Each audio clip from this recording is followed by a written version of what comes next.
아버님, 지금 뭐 하시는 거예요? 저희도 힘들어요. 제발 좀요. 이 한마디로 70년 인생이 무너져 내렸습니다. 하지만 이것은 시작에 불과했습니다. 순간, 방 안의 공기가 얼어붙었습니다. 그 말이 내 가슴을 정면으로 후려쳤습니다. 내 이름은 김재수, 올해 72입니다. 나는 아무 대답도 하지 못했습니다. 숨이 턱 막혀 목구멍에 돌덩이가 걸린 듯 했습니다. 눈앞의 아들 내외가 도무지 낯선 사람처럼 느껴졌습니다. 나는 농부입니다. 새벽 4시, 닭이 울면 일어나 논으로 나갔습니다. 여름에는 기온이 35도를 넘어도 땀으로 옷이 다 젖어도 모를 심으며 허리를 굽혔습니다. 겨울이면 영하 15도, 갈라진 손에서 피가 나도 소죽을 끓였습니다. 50년간 하루도 쉬지 않았습니다. 명절에도 아파도 비가 와도 논으로 향했습니다. 손톱 밑에는 항상 흙이 끼어 있었고 무릎은 류머티즘으로 시큰거렸습니다. 그래도 불평 한 번 하지 않았습니다. 자식들만 잘 되면 된다는 마음 하나로 버텼거든요. 아버지, 등록금이 부족해요. 대학 못 다니면 제 인생 끝나는 거 아시죠? 민수가 그렇게 말할 때마다 나는 논을 팔았습니다. 한 번에 2천만 원, 두 번에 3천만 원. 아버지, 결혼하려면 집이 있어야 해요. 요즘 여자들은 전세집도 없는 남자랑은 결혼도 안 해요. 그러면 또 밭을 팔아 전세금 8천만 원을 마련해 줬습니다. 아버지, 아이들 학원비가 만만치 않아요. 아버지, 차 없으면 영업이 안 돼요. 아버지, 아내 다리 수술비가. 그럴 때마다 내가 가진 걸 아낌없이 내주며 살았습니다. 하루에 라면 하나로 끼니를 때우면서도 자식들에게는 한 번도 못 해준다는 말을 한 적이 없었습니다. 몇 달 전 논에서 일하다 허리를 삐끗했습니다. 50년간 고생고생한 허리가 드디어 한계에 다다른 것입니다. 그날따라 비가 많이 와서 논이 질척거렸는데 모내기를 끝내야 한다는 생각에 무리를 했거든요. 허리에 번개가 치는 듯한 통증이 왔습니다. 그 자리에 주저앉아 한동안 일어날 수 없었습니다. 하늘에서 떨어지는 빗물이 얼굴을 때렸지만 그것보다 더 서러운 건 내 몸이 더 이상 내 뜻대로 되지 않는다는 사실이었습니다. 보건소 의사가 엑스레이를 보며 고개를 저었습니다. 김재수님, 척추 4번과 5번 사이 디스크가 완전히 납작해졌어요. 이제 농사는 그만두셔야 합니다. 더 이상 무리하면 하반신이 마비될 수도 있습니다. 농사를 그만두다니 그것은 마치 숨을 쉬지 말라는 것과 같았습니다. 50년간 흙과 함께 살아온 내게 농사가 아닌 다른 삶이란 상상도 할 수 없었거든요. 집으로 돌아와 민수에게 전화를 걸었습니다. 민수야, 아버지 허리가 영 말을 안 듣는다. 병원에서 농사 그만두라는데. 아, 네. 그런데 아버지, 지금 회사에서 중요한 미팅이 있어서요. 나중에 전화드릴게요. 뚜. 전화가 끊어졌습니다. 1시간 후 다시 걸었습니다. 여보세요? 아, 아버지. 지금 좀 바빠요. 저녁에 다시 전화드릴게요. 저녁에도, 다음 날에도 전화가 오지 않았습니다. 그리고 며칠 후, 민수가 사는 도시에 다녀왔습니다. 나는 평생 그리워했던 자식 얼굴을 보기 위해 늙은 몸을 이끌고 새벽 5시 기차를 탔습니다. 허리가 아파서 3시간 내내 서서 갔습니다. 지하철을 3번 갈아타고 길을 2번이나 물어보며 겨우 민수 집을 찾았습니다. 그런데 집에 들어서자마자 내 가슴은 차갑게 얼어붙었습니다. 현관에서 신발을 벗으려는데 며느리 수진이 짜증스러운 목소리로 말했습니다. 아, 아버님 오셨네요. 미리 오신다고 연락 좀 주시죠.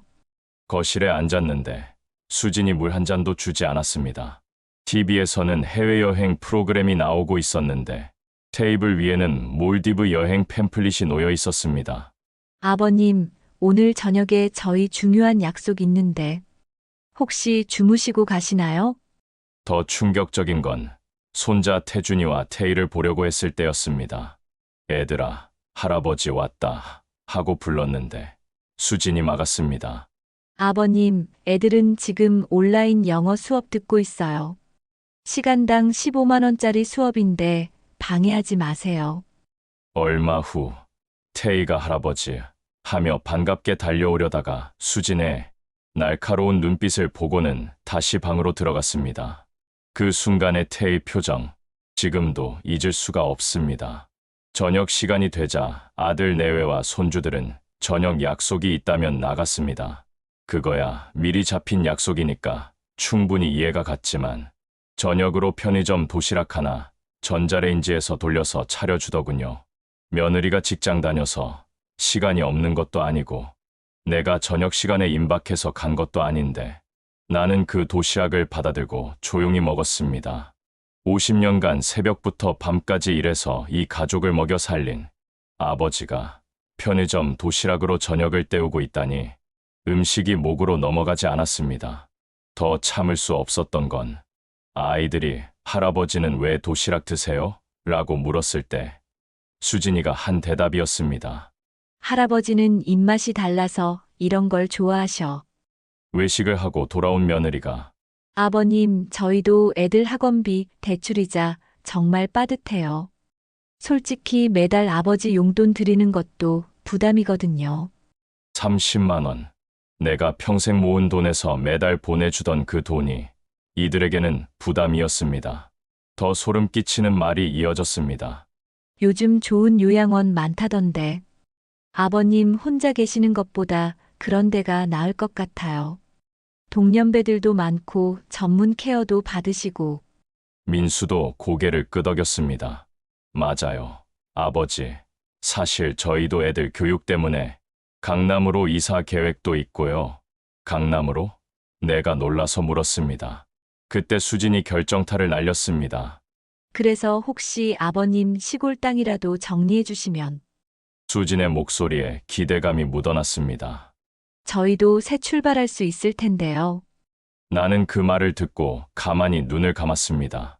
내 안에서 오래 묵은 감정들이 하나씩 깨어나는 것을 느꼈습니다. 그날 밤, 나는 잠을 이루지 못했습니다. 거실 소파에 누워 있는데 수진이가 친구와 전화하는 소리가 방 안에서 들렸습니다. 문틈 사이로 새어나오는 대화를 들을 수밖에 없었습니다. 언니, 시아버지 때문에 정말 스트레스야. 빨리 요양원 보내고 땅 처분해야겠어. 맞아. 그래야 우리도 강남으로 이사 가지. 아이들 교육 때문에 하루라도 빨리 가야 하는데. 근데 시아버지가 얼마나 가지고 계실까? 농사만 지으셔서 별로 없을 것 같긴 한데. 그래도 시골 땅이라도 있으면 몇 억은 될 거 아니야. 요즘 땅값 많이 올랐다던데. 언니도 알지? 우리 시어머니 돌아가신 후로 혼자 계시니까 더 외롭고 그런 것 같아. 빨리 요양원 보내드리는 게 도리지. 웃음소리가 들렸습니다. 내 불행을 두고 웃고 있는 것이었습니다. 더 충격적인 대화가 이어졌습니다. 솔직히 말하면 민수 벌어오는 돈으로는 강남에서 살기 빠듯해. 시아버지 재산이 필요해. 시아버지가 오래 사시면 그것도 부담이고. 그 순간 나는 깨달았습니다. 이들에게 나는 짐에 불과했습니다. 집으로 돌아온 후 며칠 동안 생각에 잠겼습니다. 그리고는 30년 전에 읍사무소에서 일하는 친구 덕분에 미리 정보를 얻어서 구입한 땅의 시세를 알아보러 부동산 중개사무소로 갔습니다. 부동산 중개사무소에 가서 확인해 봤더니 놀라운 일이 벌어져 있었습니다. 어르신, 이 땅들 정말 어르신 소유 맞나요? 중개인이 컴퓨터를 보며 놀란 목소리로 물었습니다. 30년 전에 500만 원에 산 땅이 지금은 5억 원이 되어 있었습니다. 그런 땅이 총 2곳 계산해 보니 10억 원이었습니다. 나는 깜짝 놀랐습니다. 내가 모르는 사이에 이런 큰돈의 주인이 되어 있다니. 어르신, 이 땅들만 다 팔면 10억은 넘을 거예요. 정말 대단하시네요. 어떻게 이런 곳들을 미리 사두셨어요? 그때 떠오른 생각이 자식들의 그 차가운 말들이었습니다.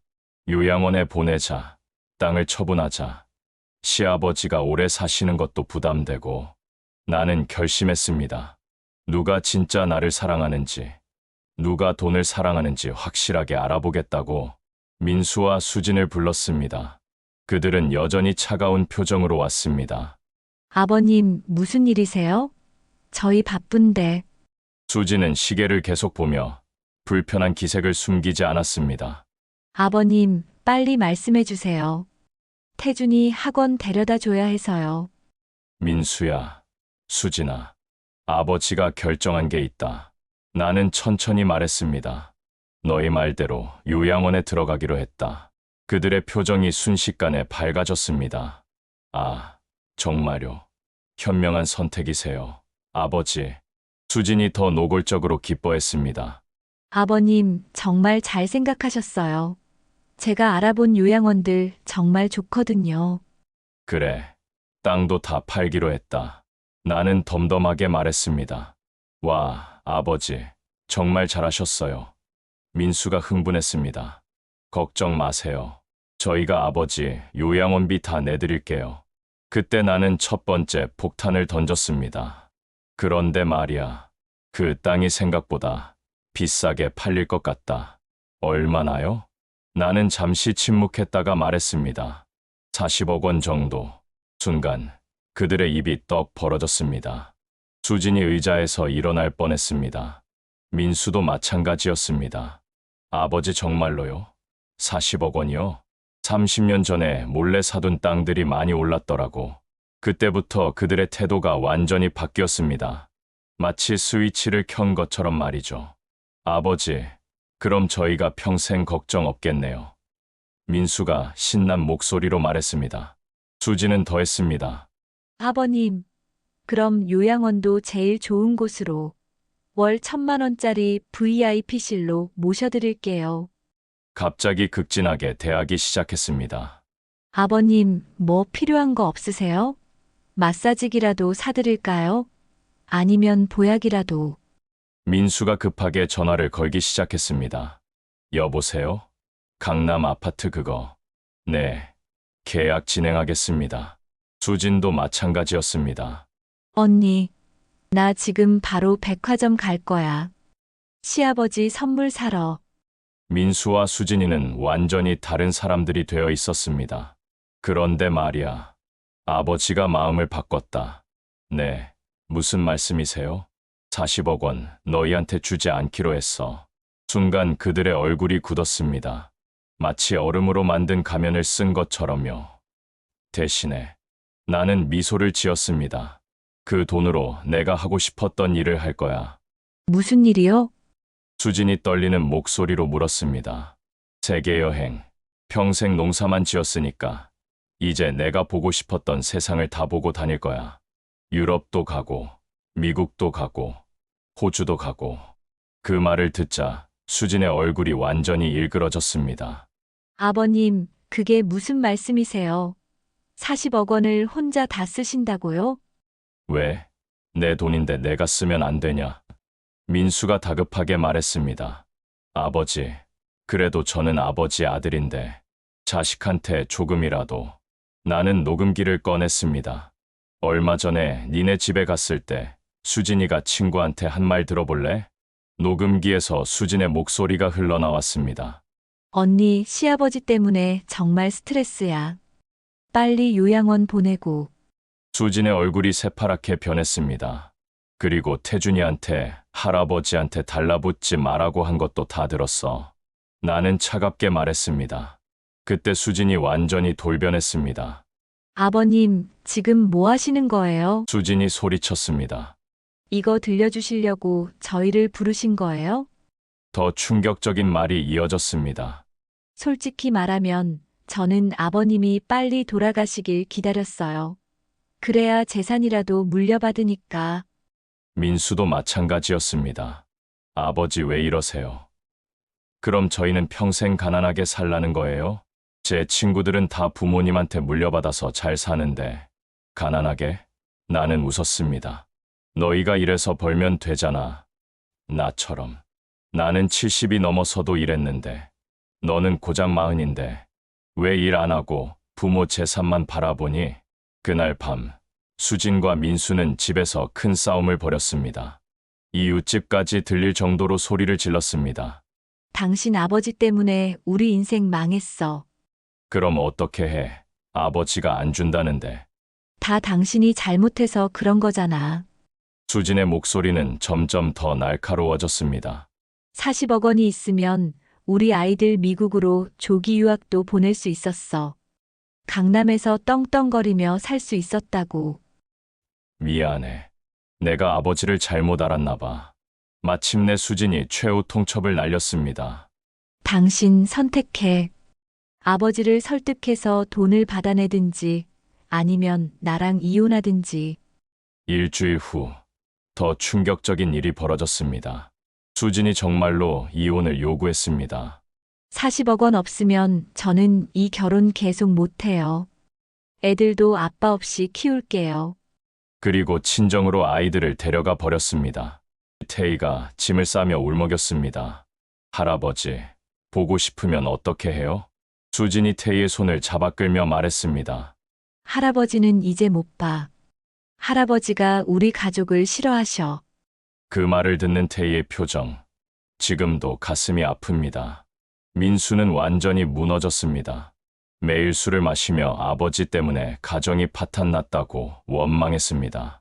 어느 날 밤, 민수가 술에 취해 찾아왔습니다. 아버지, 제발 돈 좀 주세요. 무릎을 꿇고 빌었습니다. 내 아들이, 내가 등에 업고 키운 그 아들이 내 앞에서 무릎을 꿇고 있었습니다. 아버지, 평생 농사 지으신 거 알아요. 힘드셨던 것도 알아요. 그런데 이제 기회가 왔잖아요. 저희 가정 살려주세요. 민수의 눈에는 절망만이 가득했습니다. 아버지, 아이들이 매일 울어요. 엄마가 아빠 욕하는 걸 들으면서 나는 민수를 바라봤습니다. 민수야, 수진이가 돈 때문에 너를 떠나는 거 모르겠니? 그래도 저는 수진이를 사랑해요. 아이들도 아빠가 필요하고요. 사랑. 나는 씁쓸하게 웃었습니다. 돈이 없으면 떠나는 게 사랑이니? 아버지는 현실을 모르세요. 요즘 세상에는 돈 없으면 아무것도 할 수 없어요. 그 모습을 보니 마음이 아팠습니다. 하지만 나는 이미 결심했습니다. 민수야, 아버지가 너를 위해 마지막으로 해줄 수 있는 일이 있다. 정말요? 나는 세 번째 폭탄을 터뜨렸습니다. 40억 원 사실 다 거짓말이었어. 땅값 40억 원 그런 돈 없어. 아버지가 지어낸 거야. 민수의 눈이 동그랗게 변했습니다. 사실 그 땅들 진짜 가격은 10억 원 정도야. 40억이 아니라. 그럼 왜 그러셨어요? 아버지는 너희를 시험해 본 거야.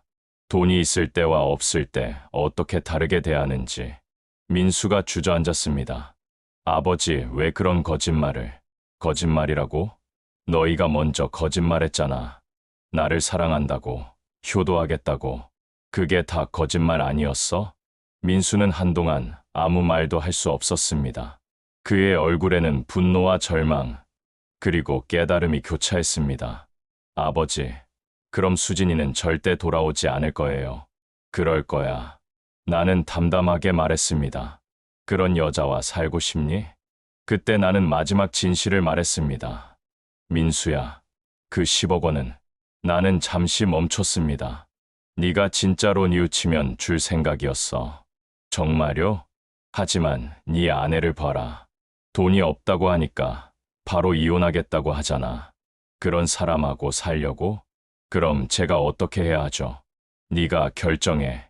돈 없어도 너를 사랑할 사람을 찾을 건지 아니면 평생 돈만 쫓아다닐 건지. 민수는 한동안 말을 하지 못했습니다. 아버지, 저는 어떻게 살아야 할까요? 내가 살았던 것처럼 살아. 새벽에 일어나서 밤까지 일해. 네 손으로 벌어서 아이들을 키워. 그러면서 진짜 너를 사랑하는 사람을 만나. 6개월 후 놀라운 일이 벌어졌습니다. 민수가 정말로 변했습니다. 수진이와 이혼한 후 혼자서 아이들을 키우며 새로운 삶을 시작한 것입니다. 아버지, 이제야 알겠어요. 수진이는 저를 사랑한 게 아니라 돈을 사랑했던 거였어요. 매일 새벽 5시에 일어나서 도매 시장에서 일하고 저녁에는 아이들과 시간을 보내며 주말에는 나를 찾아와 함께 농사일을 도왔습니다. 아버지, 제가 그동안 너무 안일했어요. 부모님 재산만 바라보고 살았어요. 처음에는 서툴렀습니다. 아이들 밥 해주는 것도, 빨래하는 것도 모든 게 어려웠죠. 하지만 포기하지 않았습니다. 할아버지, 아빠가 요리 연습해요. 태준이가 신나게 말했습니다. 어제는 계란 후라이 태웠는데 오늘은 성공했어요. 민수는 또한 새로운 도전을 시작했습니다. 농업에 관심을 가지게 된 것입니다. 아버지, 저도 농사 배우고 싶어요. 친환경 농업이 미래라던데 아버지가 가르쳐 주시면 안 될까요? 그 모습을 지켜본 나는 1년 후 진짜 결정을 내렸습니다. 민수야, 아버지가 10억 원 다 너한테 줄게. 아버지, 대신 조건이 있어. 그 돈으로 아이들 교육비 쓰고 네가 더 열심히 일할 수 있도록 도움받아. 그리고 절대로 돈 때문에 재혼하지 마. 진짜 너와 아이들을 사랑하는 사람을 만나. 민수가 눈물을 흘렸습니다. 아버지, 정말 감사해요. 하지만 저는 이제 아버지 돈 없어도 살 수 있어요. 그래도 받아라. 이건 상속이 아니라 투자야. 네가 더 나은 사람이 되라고 주는 거야. 지금 민수는 작은 친환경 농장을 운영하며 아이들과 행복하게 살고 있습니다. 그리고 최근에 정말 좋은 사람을 만나고 있습니다. 돈이 없던 민수를 진심으로 사랑하는 초등학교 선생님이죠. 수진이는 민수와 헤어진 후 다른 부자 남자와 재혼했습니다. 하지만 그 남자도 사업이 망해서 지금은 또 다른 남자를 찾고 있다고 들었습니다. 아이들과는 연락도 거의 하지 않는다고 하네요. 나는 지금 민수네 농장에서 가끔 일을 도우며 손자들과 함께 평범하고 행복한 노년을 보내고 있습니다. 매일 아침 태준이와 태희가 할아버지 안녕하세요 하고 인사하며 학교에 가는 모습을 보면 세상에서 가장 부자가 된 기분입니다. 평생을 바친 아버지의 마지막 교육, 그건 돈보다 더 소중한 것이 무엇인지 깨닫게 해주는 것이었습니다. 여러분이라면 자식을 위해 이런 극한의 시험을 해보실 수 있겠습니까? 그리고 정말 중요한 건 돈일까요? 진심일까요? 만약 여러분의 자녀가 돈이 있을 때와 없을 때 여러분을 다르게 대한다면 그것은 진짜 사랑일까요? 지금 민수는 매일 아버지, 정말 감사합니다라고 인사합니다. 돈을 줘서가 아니라 진짜 삶의 의미를 가르쳐줘서 말입니다. 진짜 부자는 돈이 많은 사람이 아니라 진심으로 사랑받는 사람입니다. 이 이야기가 여러분에게도 큰 깨달음이 되기를 바랍니다. 이 이야기를 주변 분들과 공유해보세요. 가족의 진짜 의미에 대해 함께 생각해 볼 수 있는 좋은 기회가 될 것입니다. 이 이야기를 들어주셔서 감사합니다.